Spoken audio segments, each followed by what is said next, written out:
Olá, amigos de Carta Capital, sejam bem-vindos a mais um programa Fechamento. O meu nome é Rodrigo Martins, eu sou um dos editores da revista Carta Capital e hoje eu estou na companhia da repórter Mariana Serafini, direto de São Paulo. Seja bem-vinda, Mariana.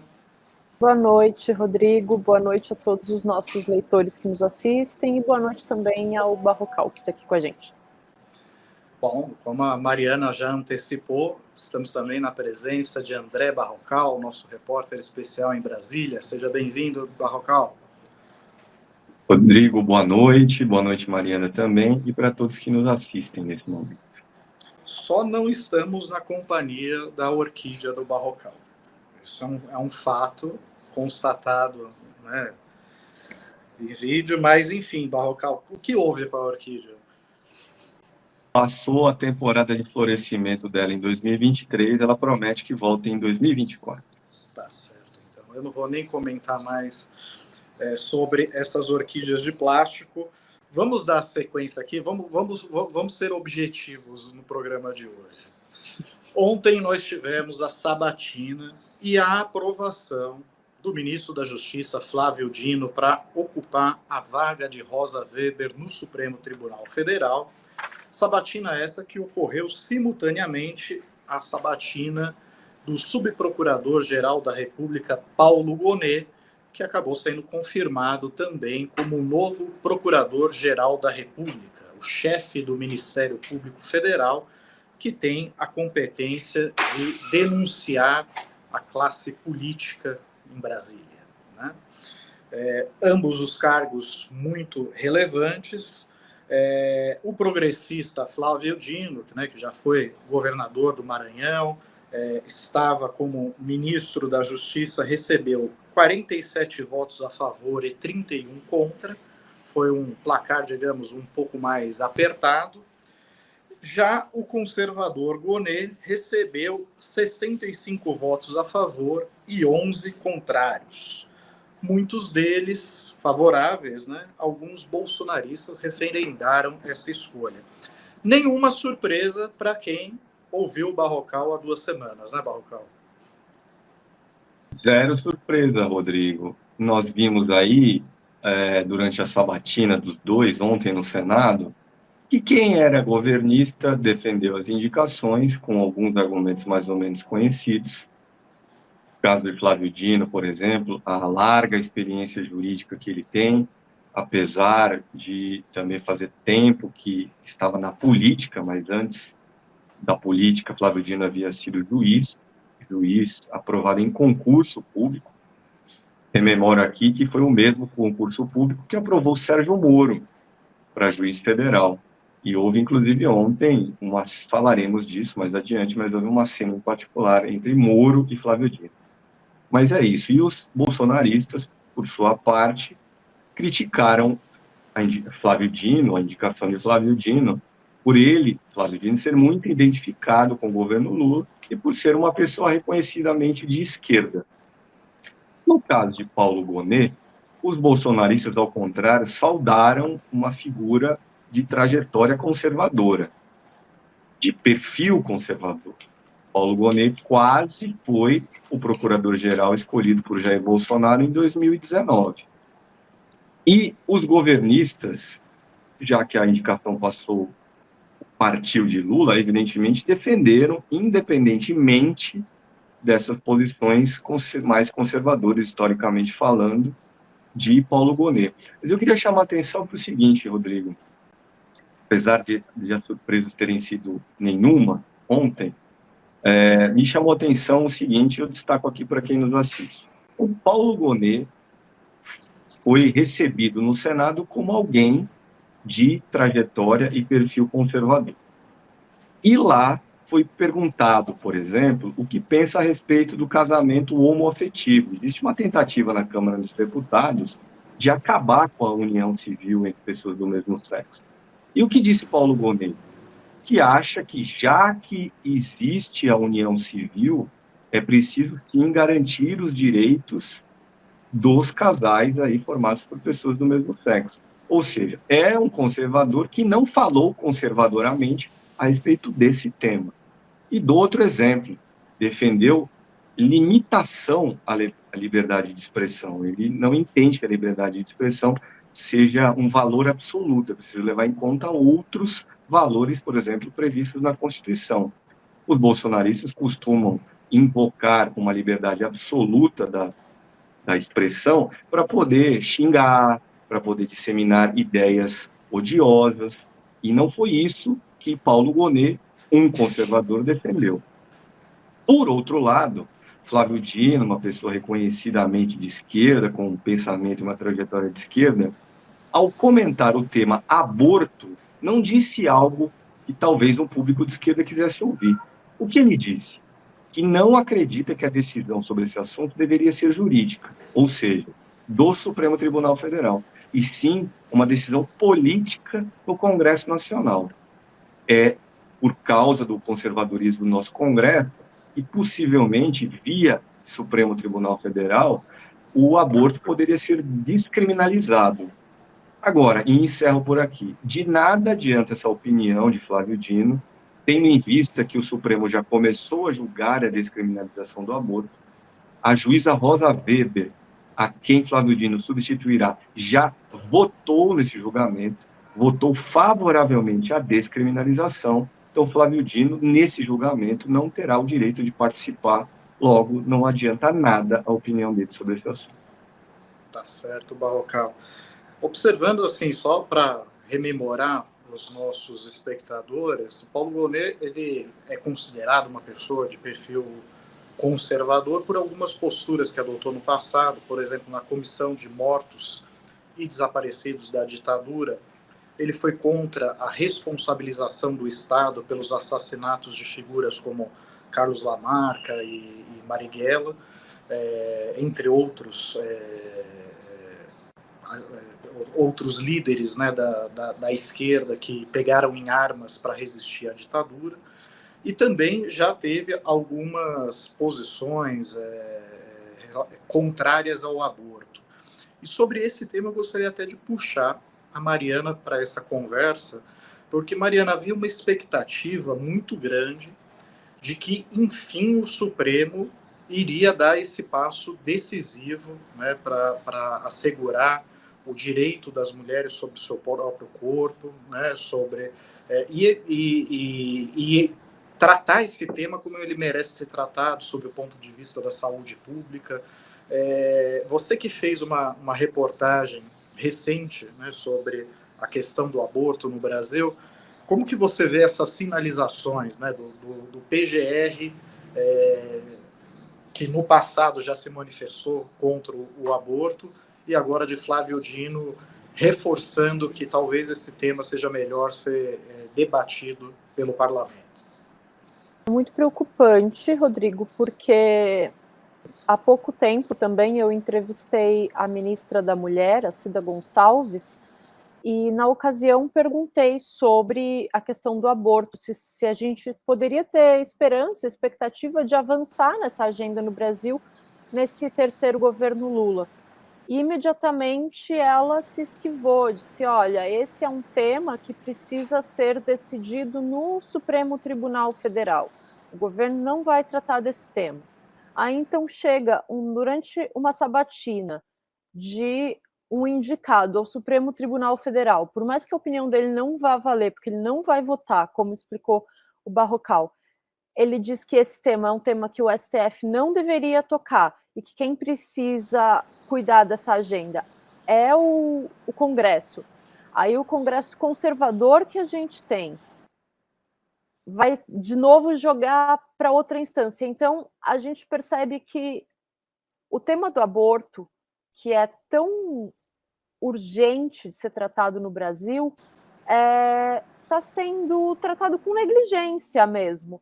Essa votação no STF, as mulheres brasileiras têm muita expectativa, porque falta só um voto para formar a maioria. Então, quando o julgamento for retomado no STF, vai precisar só de um voto para que seja descriminalizada a prática no país. Agora, quando esse julgamento vai ser retomado, o novo ministro Barroso também ainda não anunciou. Então, a gente vive essa incerteza sobre o tema, enquanto mulheres continuam morrendo ou tendo consequências muito graves em decorrência de tentativas de aborto absolutamente obsoletas, anacrônicas, quando a gente podia estar tratando desse tema pelo viés da saúde pública, protegendo a vida das mulheres, protegendo a autonomia das mulheres sobre o seu corpo e evitando criar novas vítimas. Tá certo, Mariana. Aliás, Barrocal, você acredita que o Barroso vai trazer esse tema tão cedo à pauta do STF, tendo em vista a reação que o próprio Congresso teve ao Supremo nos últimos dias, aí, aprovando uma série de iniciativas para limitar os poderes do STF?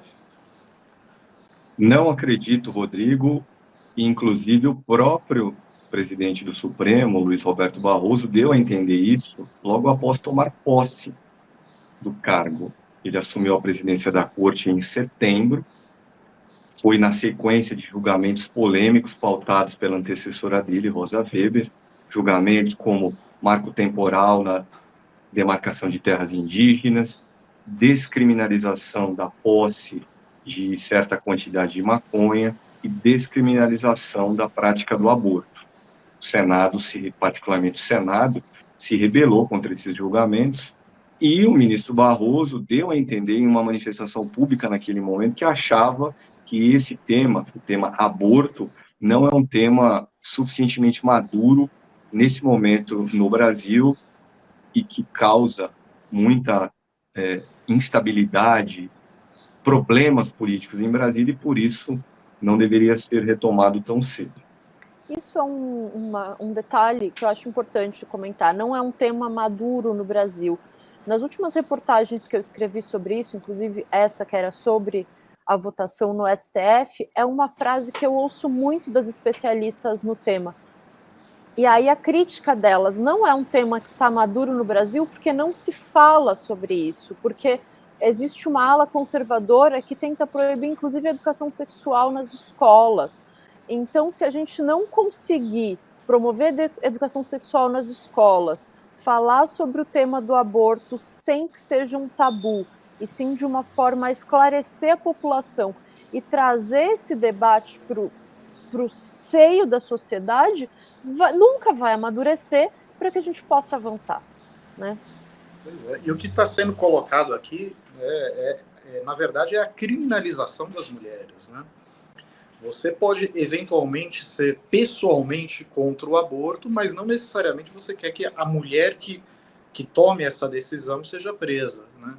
Então, essa é realmente uma questão bastante delicada e que, de fato, tem sido mal tratada, mal pautada na mídia e também no debate político nacional. Agora... Aliás, Rodrigo, só para complementar ainda, para mostrar aí a delicadeza política do tema, paralelamente ao julgamento do Supremo, surgiu no Senado uma proposta de convocar um plebiscito no Brasil para perguntar para as pessoas o que elas acham, se deve ou não deve descriminalizar o aborto no Brasil. E quem propôs esse plebiscito foi o líder bolsonarista no Senado, senador Rogério Marinho. Até porque as pesquisas de opinião a respeito desse tema demonstram que a população brasileira, majoritariamente, é contrária à descriminalização do aborto. O que às vezes eu me pergunto é se eles entendem exatamente o que significa a descriminalização do aborto. Talvez até um referendo como esse pudesse servir para politizar um pouco melhor a sociedade. Quem sabe daqui 10 anos refazer a consulta e a população entender um pouquinho melhor essas nuances, né? Mas este não foi nem de longe a única surpresa, né, da sabatina de Flávio Dino e Paulo Gonet.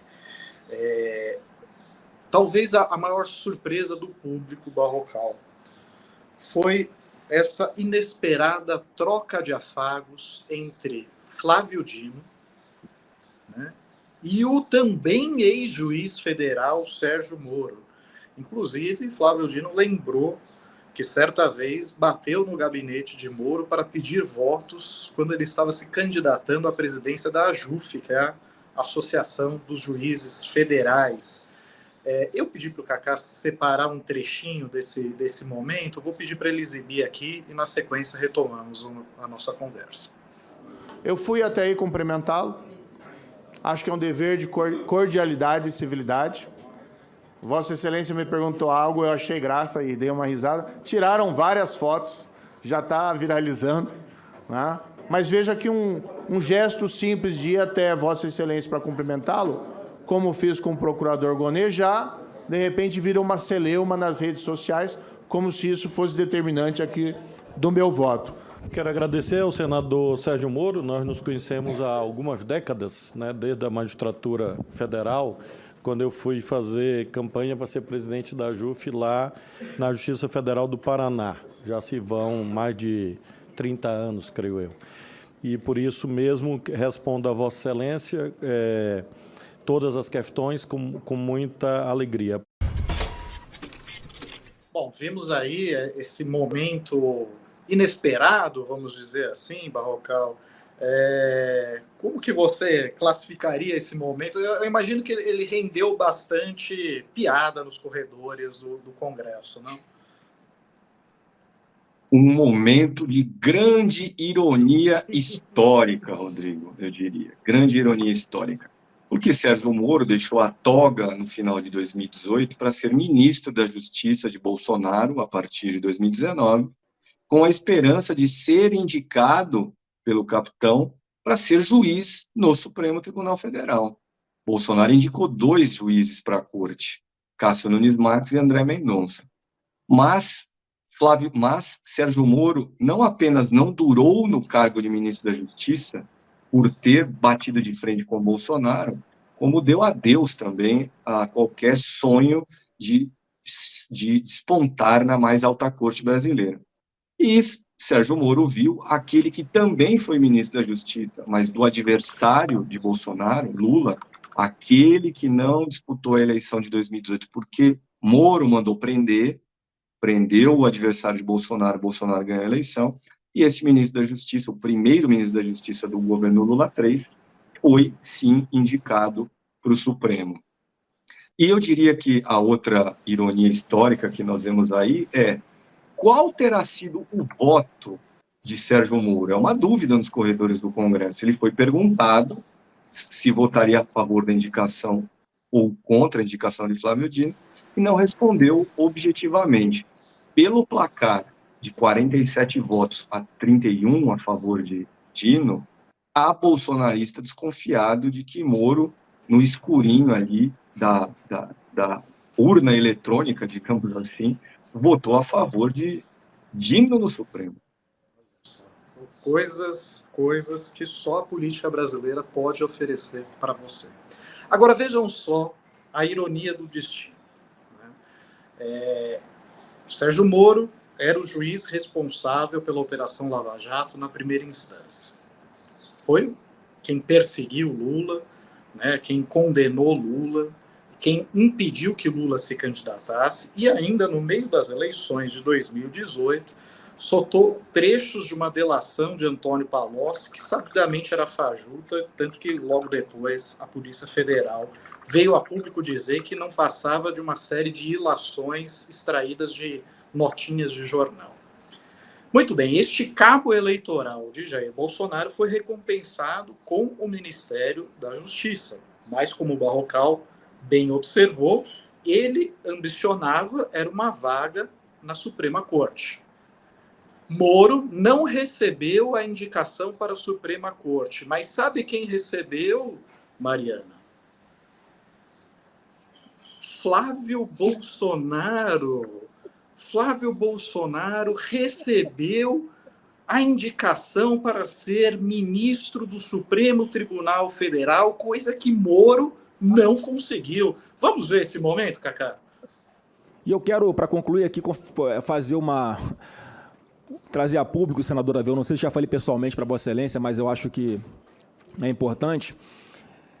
O então presidente Bolsonaro, quando na indicação do ministro André Mendonça, virou para mim e falou: Flávio, você não quer, o que você acha de você ser um indicado para o Supremo Tribunal Federal, já que se discutia que a indicação fosse de um evangélico, como ele havia prometido na campanha eleitoral? Eu falei: presidente, apesar de eu ser advogado, o que eu sou é político, o que eu gosto de fazer é política. Indique o nome do André Mendonça, que é preparado para essa missão, e eu vou poder ajudar muito mais o senhor aqui no Senado Federal. E eu acredito que com a ajuda do presidente Davi, eu acho que eu teria até alguma chance de passar aqui no Senado Federal. Esta que talvez tenha sido a revelação mais surpreendente da sabatina de Flávio Dino e Paulo Gonet. Uma revelação que não... Rodrigo, se houve uma surpresa nessa sabatina de ontem, foi justamente o que a gente acabou de ver aí.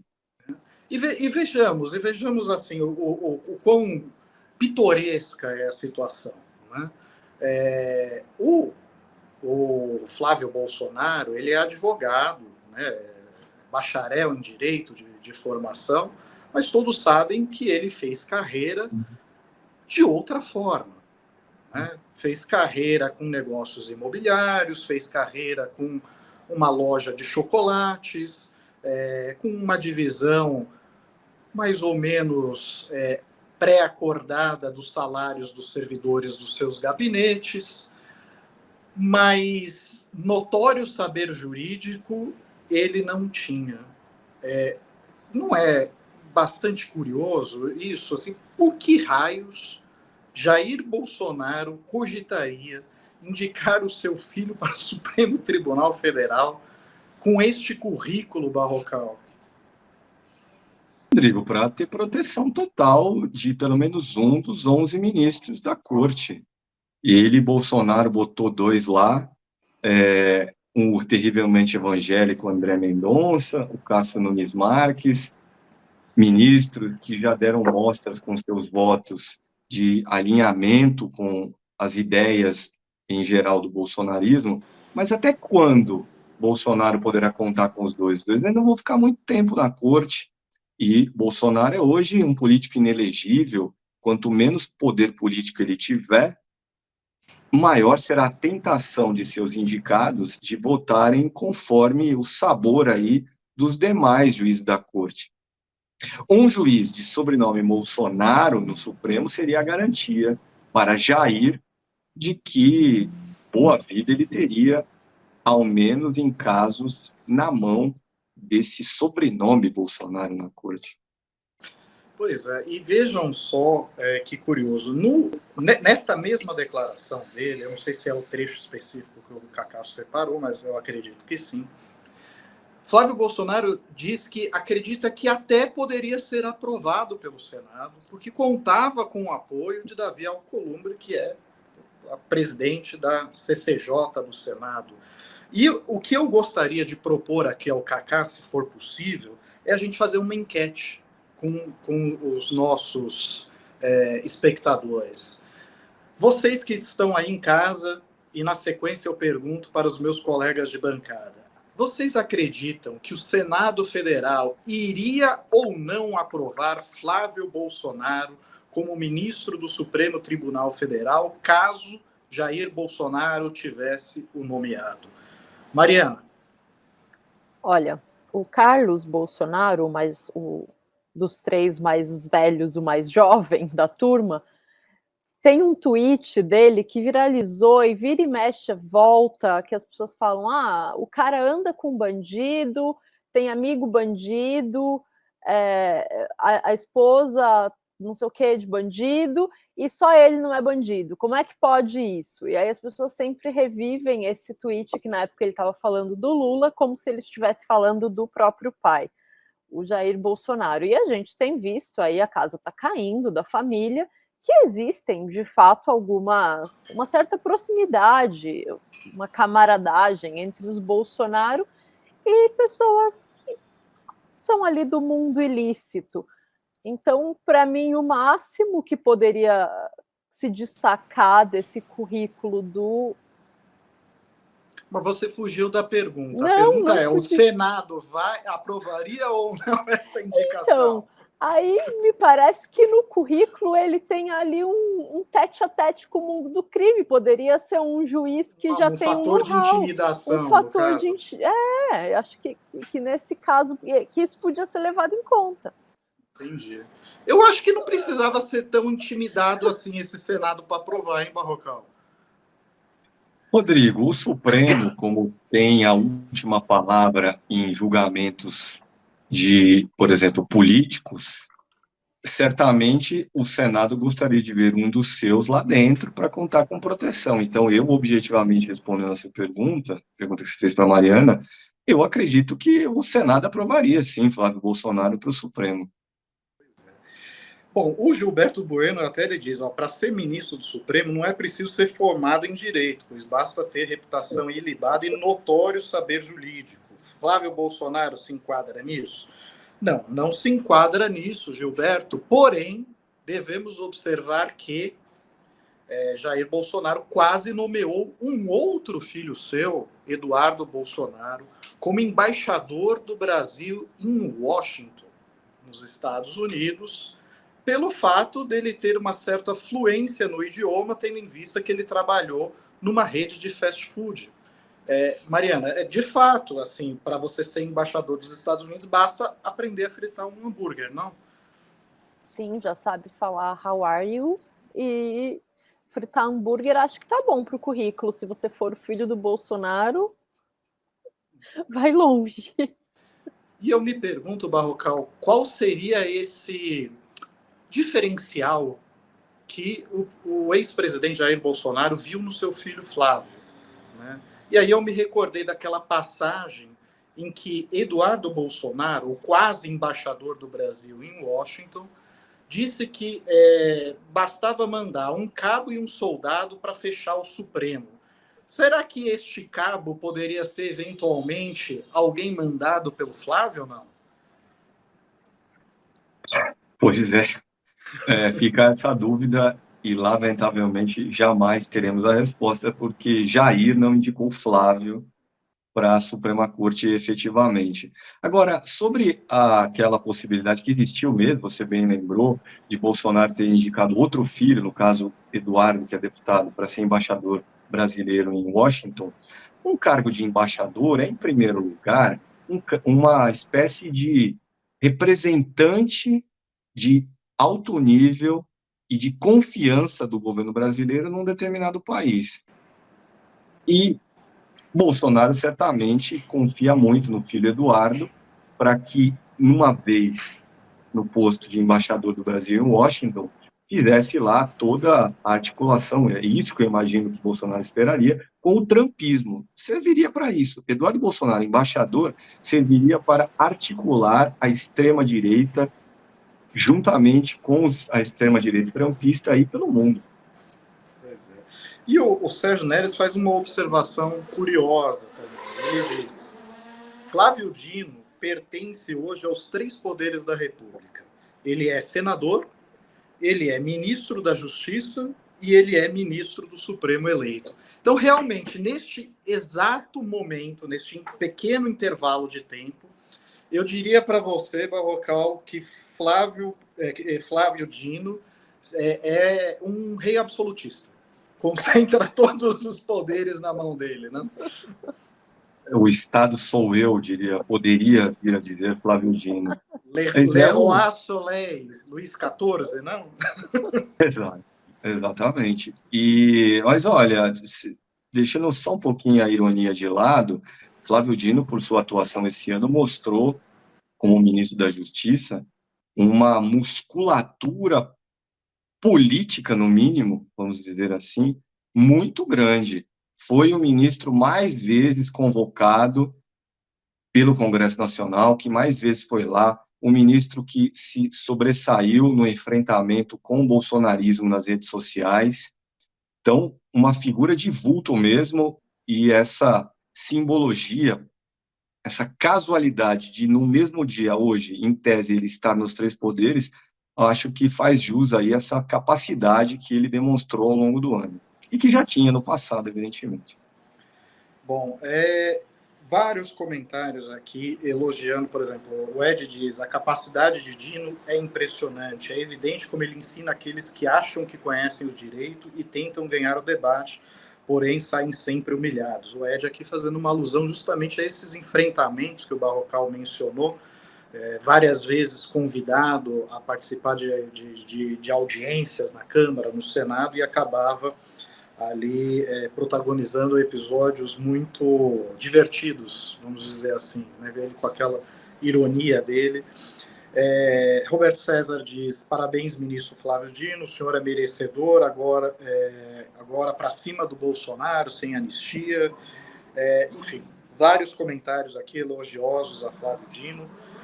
De fato, eu acho que é muito bem-vindo um nome verdadeiramente progressista no Supremo Tribunal Federal, já que parece que nos últimos tempos as gestões petistas teve uma espécie de dedo podre, né, para indicar alguns ministros, tal, que pareciam ser uma coisa, e chega lá e tal, e você vê que era mais conservador do que se supunha, mais reacionário em certos pontos, ou menos corajosos, e por aí vai. Por outro lado, eu gostaria de desdobrar esse raciocínio do Barrocal sobre a estatura política de Flávio Dino. Flávio Dino é hoje, talvez, a maior liderança da esquerda depois de Lula. E poderia, eventualmente, ser um nome interessante na sucessão presidencial. Então, eu vou perguntar também para os meus dois colegas de bancada se eles acham que Flávio Dino poderia fazer sombra, né, na sucessão em 2026, ou até mesmo inviabilizar uma candidatura de Haddad, dada ao relevo, a estatura que ele adquiriu nos últimos tempos no Ministério da Justiça. Mariana? Não tenho dúvida, Rodrigo, de que o Flávio Dino seria um concorrente forte com o Haddad, contra o Haddad, no caso, porque não seria o candidato do PT à presidência e concorreria a uma eleição contra o Haddad. Eu tive a oportunidade de ir para o Maranhão fazer uma série de reportagens há alguns anos, quando o Flávio Dino estava no seu segundo mandato como governador. E ali deu para perceber como ele estava se desenvolvendo muito rápido, se tornando uma figura de projeção nacional a partir das políticas que ele estava desenvolvendo no Maranhão. Achei muito surpreendente aquilo na época, desde então acompanho a trajetória do Flávio Dino e depois de como ele se destacou nesse ano como ministro e ganhou finalmente projeção nacional de fato, consolidou essa projeção, não tenho dúvida de que ele seria uma figura muito forte para concorrer com o projeto petista à presidência, e agora no STF ele deixa esse caminho livre, né? E você, Barrocal, acha que foi uma jogada astuta de Lula para limpar terreno também? Rodrigo, desde o início do governo, eu ouvi mais de uma vez certas queixas de membros do próprio governo, membros petistas, não necessariamente do primeiro escalão, mas queixas em relação ao estilo de Flávio Dino. Um ministro que seria espaçoso demais, que seria um pouco brusco nas disputas internas. Então, dentro do PT, creio eu, existem pessoas que acham positivo que Flávio Dino tenha ido para o Supremo e, em tese, não esteja mais no páreo, no curto prazo, no médio prazo, aí para uma candidatura à presidência da República. Flávio Dino tem 55 anos hoje, se aposentará daqui 20 anos no Supremo, aos 75 anos, é a idade padrão para todo mundo. Teoricamente, ainda poderia disputar uma eleição para presidente. Lula disputou com 77, se não me engano, no ano passado. Mas aí vamos voltar. A pergunta é se ele seria um concorrente à altura dentro da esquerda. Entendo que Flávio Dino, em si, é um quadro muito qualificado, mas entendo também que no Brasil fora do PT, não existe chance hoje para qualquer nome que queira concorrer pela esquerda ou pelo campo progressista. Tem sido assim desde 1989, quando o país retomou as eleições diretas para presidente. Em todas as eleições de lá para cá, o candidato do PT esteve ou em primeiro ou em segundo lugar. Então, não existe possibilidade de um candidato de esquerda triunfar fora do PT. Acho que isso valeria para Flávio Dino também. Tá certo. E temos aqui também uma pessoa deslocada, RB2, canal de esquerda, vão para Cuba ou outro país comunista. RB, se você mandar uma passagem, eu vou com o maior prazer. E sugiro que você também se oriente para um canal mais adequado aos seus pensamentos, né? Tá fazendo o que aqui? Aliás, RB parece até nomenclatura de robô, né?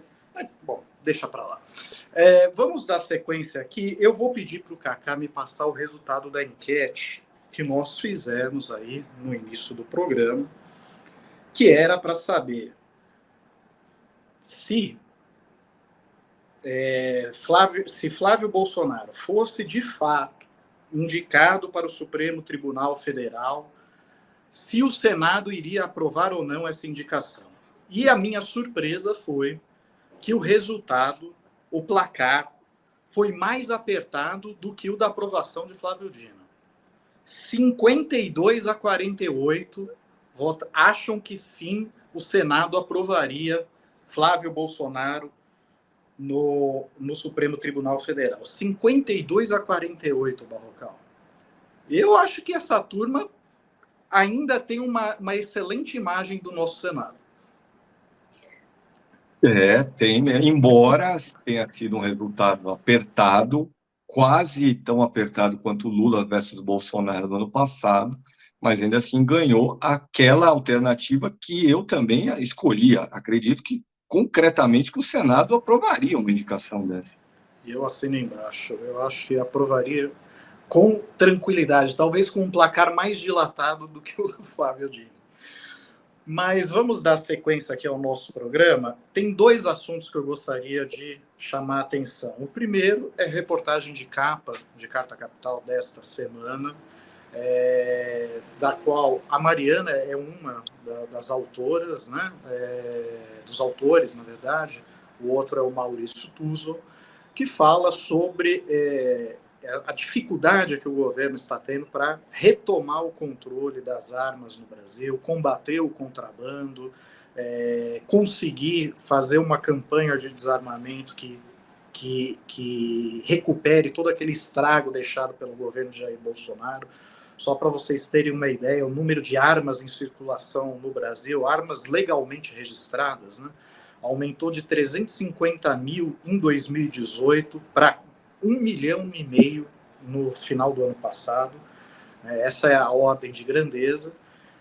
E muitas dessas armas acabaram desviadas para o crime organizado, seja por pessoas, criminosos mesmo, que conseguiram um registro de CAC para comprar armas, seja por conta de pessoas comuns que acabaram assaltadas, tiveram o desvio dessas armas. Mas a verdade é que também existe um esforço muito grande do governo para tentar combater o tráfico internacional de armas.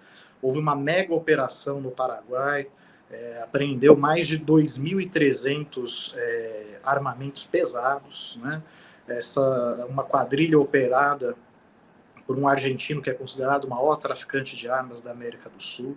Assim como recentemente também teve uma apreensão numa mansão da Barra da Tijuca, com 47 fuzis que iriam abastecer Johnny Bravo, né, o gerente do tráfico na Rocinha. Então, assim, é um cenário muito intrincado e muito delicado para o governo Lula, porque a segurança pública tornou-se uma das principais preocupações dos brasileiros. Aliás, o Barrocal vive comentando isso, né, Barrocal? Que a segurança pública está sempre no topo do ranking. Quando não é a situação econômica do país, é a segurança pública que mais preocupa os brasileiros, né? Saúde também está nesse ranking. Saúde ocupa essa posição aí historicamente há muito tempo, mas a segurança pública, nesse ano, passou a se destacar entre as preocupações dos brasileiros. Não só naquelas pesquisas divulgadas publicamente, aquelas mais conhecidas, mas também naquelas pesquisas que o próprio governo encomenda para ter um termômetro da sociedade sobre o andamento das suas políticas públicas. O ministro da Comunicação Social, Paulo Pimenta, já me contou isso, que sim, nessas pesquisas internas do governo, a segurança pública aparece como um item importante entre as preocupações dos brasileiros. E eu diria que essa é uma das razões para o presidente Lula ainda não ter definido quem vai substituir Flávio Dino no Ministério da Justiça. Lula, contei isso numa reportagem há 2 semanas, não queria ter feito a indicação para o Supremo de Flávio Dino antes de escolher o substituto dele para o Ministério da Justiça, mas foi empurrado a antecipar essa indicação por causa daquela guerra fria entre o Supremo e o Senado, depois que o Senado aprovou uma mudança na Constituição que limitou os poderes individuais dos juízes dos vários tribunais do país, inclusive juízes do Supremo. Então fica aí a dúvida, quem que Lula vai botar no Ministério da Justiça? É um pepino para o governo Lula o tema segurança pública, então essa é uma escolha muito importante, muito delicada que Lula tem para fazer. Exatamente. E o fato de ser uma das principais preocupações dos brasileiros, né, não é à toa. Um recente relatório da ONU aponta que a chance de você ser assassinado no Brasil é 4 vezes maior do que no mundo todo, né, na média do mundo inteiro. A Mariana é uma das autoras do texto, mas eu não vou pedir para ela falar da reportagem em si, que senão ela vai entregar muita coisa, sabe, Barrocal? Aí ela fala, e aí a turma não lê a reportagem, não compra a revista na banca e não assina a Carta Capital, entendeu? E nós ficamos aqui à míngua, né? A Mariana é sempre generosa no relato das suas reportagens. Muito generosa. Então, em vez de eu pedir para ela falar sobre a reportagem em si, eu vou pedir para ela falar sobre um aspecto específico, que é o efeito dessa farra das armas nos anos Bolsonaro sobre os feminicídios, Mariana. Um horror, Rodrigo. Eu vi um dado muito chocante, que nesse país, em dias de jogos mais acalorados, dias de clássicos ou dias de jogos importantes, final de campeonato, as denúncias de violência doméstica aumentam muito. Isso significa que se o time vai mal, o cara toma uma, chega em casa e a mulher é que apanha. Só que aí o problema é que agora esse cara que fica acalorado até por causa de jogo de futebol tem uma arma em casa. A gente já sabe que as mulheres que sofrem agressão ou que são assassinadas, 70% das vezes esse crime é cometido pelo parceiro ou ex-parceiro, ou seja, as mulheres dormem com seu inimigo, ela mora, ela divide o teto com essa pessoa. E no caso do aumento da circulação de armas na mão de civil, isso foi imediato. Metade dos feminicídios no Brasil atualmente são cometidos com arma de fogo. E só nesse ano de 2023, 1 milhão de mulheres foram feridas com arma de fogo ou com faca. No total foram... muito mais do que acontecia antes desse aumento expressivo de armas de fogo na mão de civil. Então, o que a gente viu nesses últimos 4 anos foi que aumentou a violência contra as mulheres, aumentou todas as formas de agressão contra as mulheres, as violências estão mais graves, digamos assim, e o aumento de circulação da arma de fogo na mão de civis foi um fator muito importante para essa cifra, para que a gente chegasse nesse quadro que a gente está vivendo hoje, com 1 milhão de mulheres feridas por arma de fogo ou faca. Só para não deixar os nossos espectadores sem o dado que você estava tentando se lembrar, mas eu estou com a colinha aqui, de acordo com um estudo do Instituto Sou da Paz, em 2020 houve um aumento de 5,6% do número de assassinatos de mulheres por arma de fogo na comparação com o ano anterior, 2019. E quando eles fazem um recorte de 2012 a 2020, metade dos feminicídios ocorreram por armas de fogo, ou seja, as mulheres estão muito expostas à violência armada. E uma outra reportagem, que também está na edição semanal de Carta Capital e eu gostaria de chamar a atenção, é a reportagem do Barrocal, que fala sobre um processo de reestruturação da ABIN. E sobre isso eu posso deixar o Barrocal absolutamente à vontade, porque ele é o que menos entrega o jogo nos nossos programas. Né, Barrocal? Tento fazer esse esforço de atiçar a curiosidade de quem nos assiste, mas não a ponto de fazer essa pessoa desistir de ler a reportagem posteriormente. Rodrigo, essa foi uma reportagem que eu particularmente gostei de fazer, uma das que eu mais gostei de fazer ao longo do ano, porque a gente muitas vezes se ocupa aí de assuntos que são mais teatrais, digamos assim, e o que vimos essa semana no Senado em relação a Flávio Dino e Paulo Gonet foi teatral, e a gente, me refiro a nós jornalistas, a gente deixa um pouco de lado questões que têm a sua importância e a gente não percebe. E esse é o caso, por exemplo, que acontece na minha visão, a partir dos relatos que eu obtive, a partir de coisas que eu vi e ouvi, isso é o que acontece hoje com o serviço de inteligência no Brasil. A ABIN, de forma silenciosa, ela tem se encorpado no Brasil nesse ano de 2023, e tudo com respaldo do presidente da República. O atual diretor-geral da ABIN, Luiz Fernando Correia, diz que Lula tem hoje uma compreensão sobre o serviço de inteligência, sobre a importância do serviço de inteligência para o país, que ele não tinha, compreensão que ele, Lula, não tinha quando foi presidente anteriormente. E essa convicção de Lula respalda justamente essa reorganização do sistema brasileiro de inteligência e esse fortalecimento da ABIN. Agora, o que tem sido feito que mostra o fortalecimento da ABIN? O que a ABIN fortalecida tem feito para o governo Lula e para os interesses brasileiros? Isso aqui eu deixo como que perguntas no ar para as pessoas descobrirem as respostas lendo a reportagem de Carta Capital. Tá certo, Barrocal. Você vê que o Barrocal, Mariana, ele não entrega nada. Ele é assim, ó.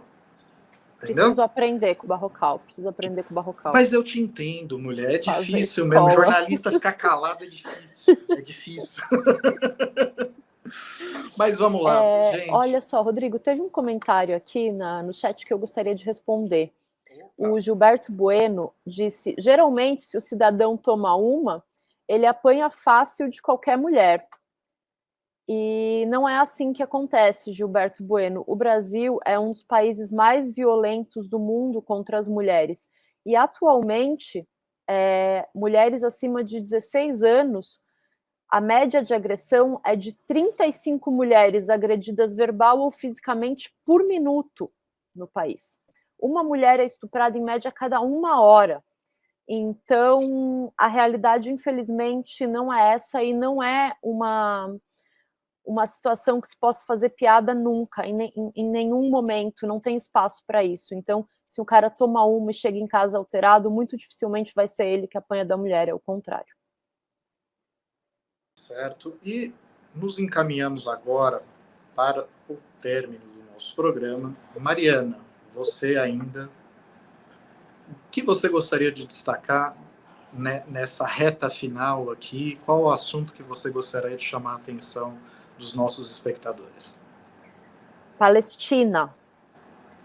Completou 70 dias de bombardeio contra a faixa de Gaza, bombardeio de Israel contra a faixa de Gaza, em retaliação ao suposto ataque do Hamas na rave que estava acontecendo no dia 7 de setembro, em Israel, ali muito perto da fronteira com Gaza. Desde então, Israel tem repreendido o povo palestino em busca, teoricamente, de terroristas do Hamas.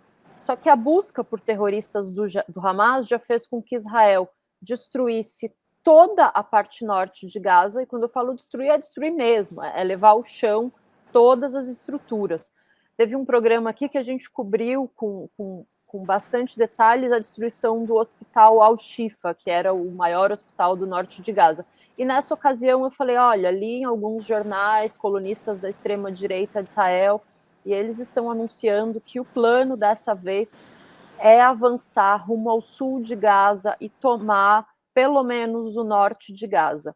Passado um mês, um pouco mais de um mês, desde que eu fiz esse comentário no programa, de fato isso está acontecendo. Israel está tomando o norte de Gaza, já avançou para o sul de Gaza. Boa parte dos moradores do sul estão acampados em Rafah, no Egito.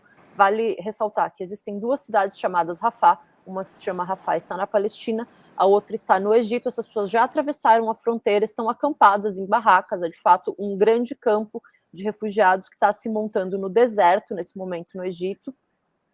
E mais um problema é que os soldados de Israel estão atacando na Cisjordânia.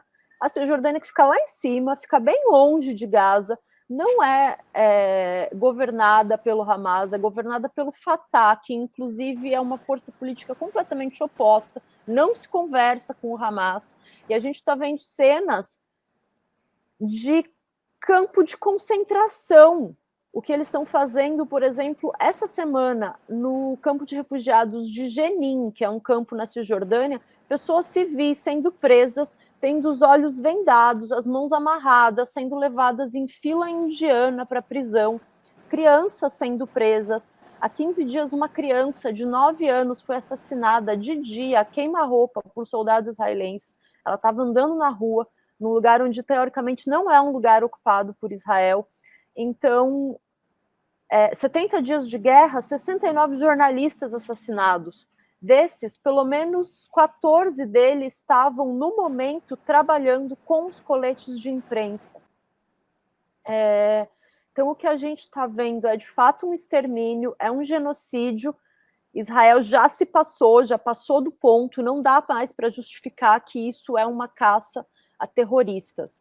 Então, eu volto a dizer aqui que o governo brasileiro pode ter um papel importante na busca por um cessar-fogo, não por uma pausa humanitária, porque o que a Palestina precisa não é mais de pausas humanitárias, é de um cessar-fogo imediato e duradouro, e o Estado do Brasil tem condições de intervir de forma importante nesse debate, e eu acredito que não tem feito até o momento, dada a gravidade da guerra. O presidente Lula tem, sim, salvou os nossos brasileiros que estavam lá, os nossos compatriotas, conseguiu resgatar palestinos que tinham familiares brasileiros que também vieram viver no Brasil, mas só isso não basta. O Brasil tem condições de intervir nesse conflito que está acontecendo, e a solidariedade internacional, nesse momento, acredito que é uma das únicas formas de barrar o genocídio. Só um micro reparo, que eu acho que você se expressou mal no início, você falou assim, o suposto ataque do Hamas, né? Não é suposto, o ataque efetivamente ocorreu, matou 1.200 israelenses, um ataque horrendo, com vítimas civis, mulheres, crianças e tal. Acho que o ponto aqui que a Mariana está ressaltando é que a justificativa para bombardear Gaza e fazer a incursão por terra foi a caça aos terroristas do Hamas, né? E essa justificativa está se mostrando cada vez mais capenga, porque o total de mortos em Gaza ultrapassa a marca de 18 mil. 2/3 desses mortos são mulheres e crianças, supostamente não terroristas, a menos que o Hamas esteja recrutando mulheres e crianças para suas fileiras, o que não é de conhecimento público, né? E há uma desproporção de força evidente, e as cenas que a gente vê dos bombardeios, né, e do que restou de várias cidades palestinas que foram intensamente bombardeadas, mostram que o que está sendo feito ali vai muito além de uma resposta aceitável, né, aos odiosos ataques do Hamas no dia 7 de outubro. 1.200 mortos, por mais bárbaro que tenha sido esses crimes, não pode justificar um morticínio de mais de 18 mil pessoas, 2/3 dessas vítimas, mulheres e crianças. E você, Barrocal, o que você chama atenção aqui no final do nosso programa? Para o nosso Congresso Nacional, Rodrigo.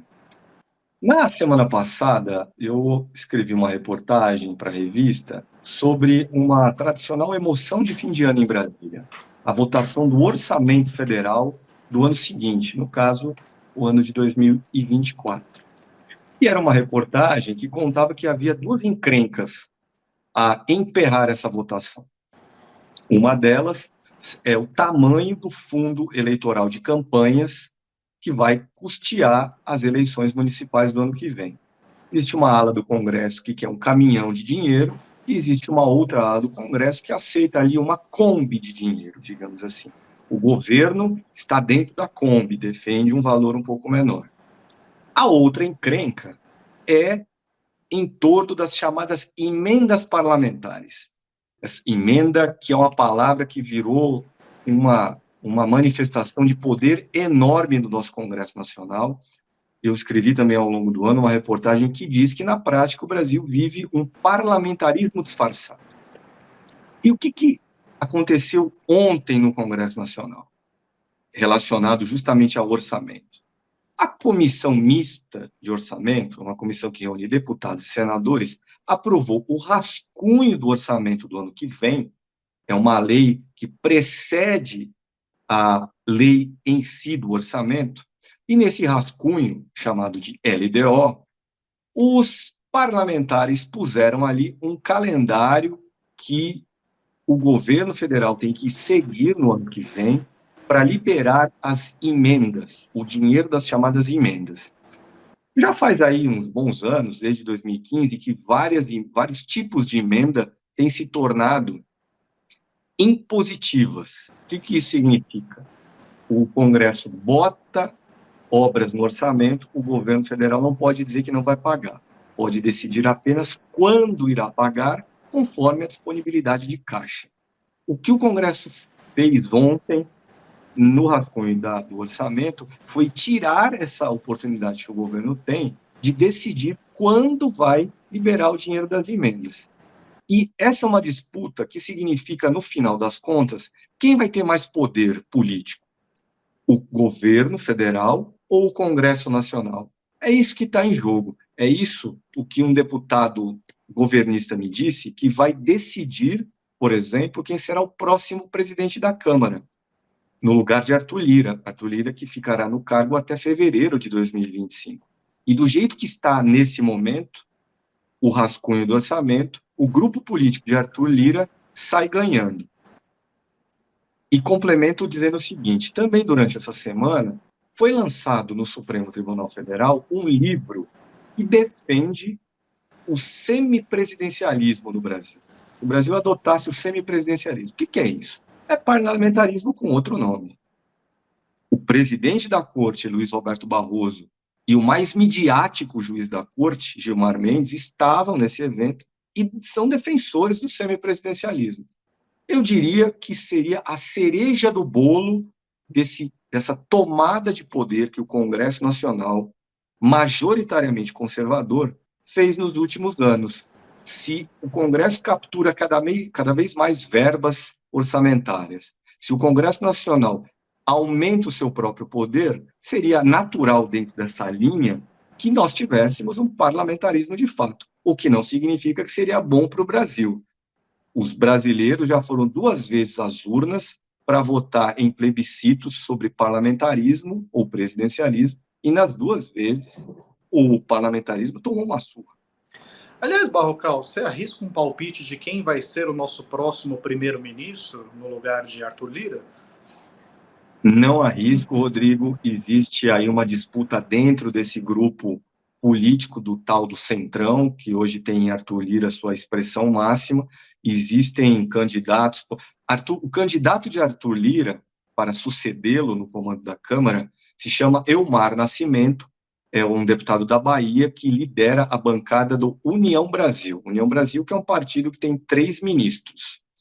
Mas dentro desse blocão aí, conhecido como Centrão, nós temos um outro candidato também já colocado, se chama Antônio Brito, é o líder do PSD de Dado, partido de Gilberto Kassab.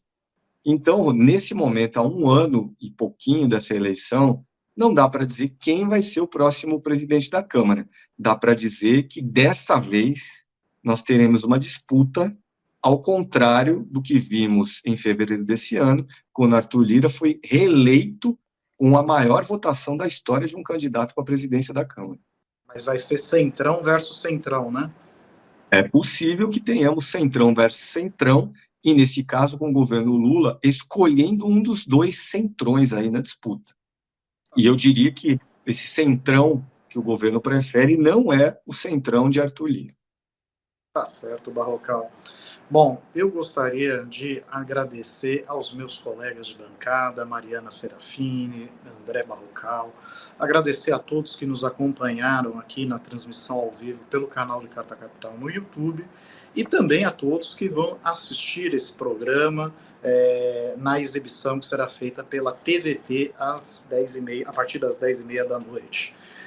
Aproveito também para lembrar vocês que nós dependemos financeiramente dos nossos leitores para sobreviver, né? Nós não temos grandes patrocinadores, a Carta Capital não pertence a nenhum banqueiro, né? Não temos aí grandes financiadores e precisamos muito do apoio de vocês para continuar fazendo o trabalho que a gente faz.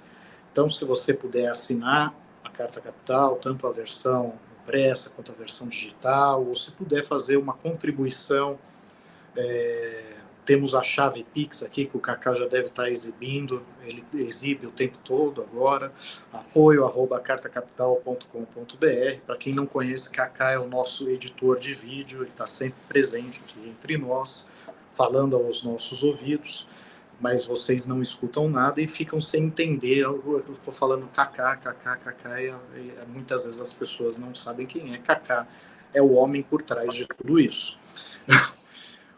Mais uma vez agradeço a audiência, a paciência de todos e lembro que o próximo programa Fechamento, no dia 21 de dezembro, será um programa diferente, porque vai reunir as duas equipes do Fechamento. Então vai ter a presença do Barrocal, a Mariana talvez escape, mas vamos ver. A Mariana vai ter o Maurício Tuzol, a Fabiola Mendonça e o Sérgio Lírio, todos juntos, com o Kaká também por trás, fazendo o que o Kaká sempre faz, que é puxar as nossas orelhas, pedir para a gente divulgar alguns programas e corrigir dados errados que eventualmente a gente apresenta de forma impune aqui no programa. Um forte abraço a todos e até a próxima, pessoal.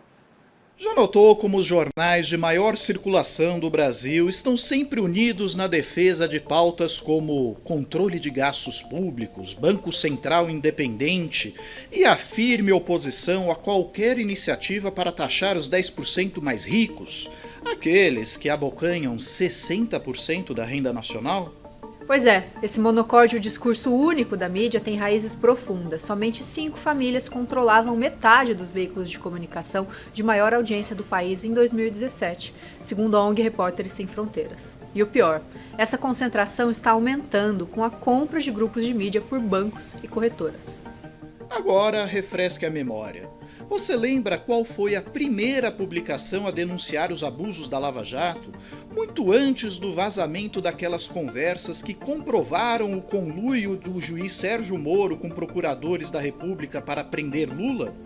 Recorda-se de quem desde o primeiro momento denunciou que o impeachment de Dilma Rousseff era um golpe?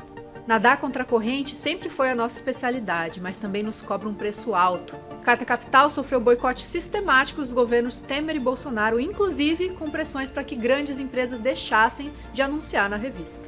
Só sobrevivemos nesse período graças à inestimável contribuição dos nossos assinantes e apoiadores individuais, trabalhadores como eu e você que ainda sonham com um país mais democrático, justo e inclusivo. Somos muito gratos a todos que nos apoiaram nesse momento. Mas o perigo não passou. A concentração do mercado publicitário nas chamadas Big Techs tem ferido de morte veículos com estrutura bem mais robusta do que a nossa. Imaginem o impacto desse fenômeno em quem nunca pôde contar com o apoio de grandes empresas e grupos financeiros. E é por isso que renovamos o pedido de apoio. Só conseguimos manter o jornalismo corajoso, honesto e transparente de Carta Capital com as contribuições de nossa comunidade. Não adianta criticar a mídia corporativa e não apoiar quem sempre esteve ao lado da democracia, da diversidade e dos direitos humanos. Faça a sua parte, contribua com Carta Capital, faça uma assinatura para receber a revista em sua casa ou faça uma assinatura digital. Se você não pode assumir um compromisso mensal agora, doe qualquer valor em nosso site ou no Superchat durante as nossas transmissões ao vivo pelo YouTube. Valorizamos igualmente todas as formas de contribuição, não importa a quantia que você possa despender, porque temos clareza de que juntos somos mais fortes e podemos vencer o discurso único da mídia.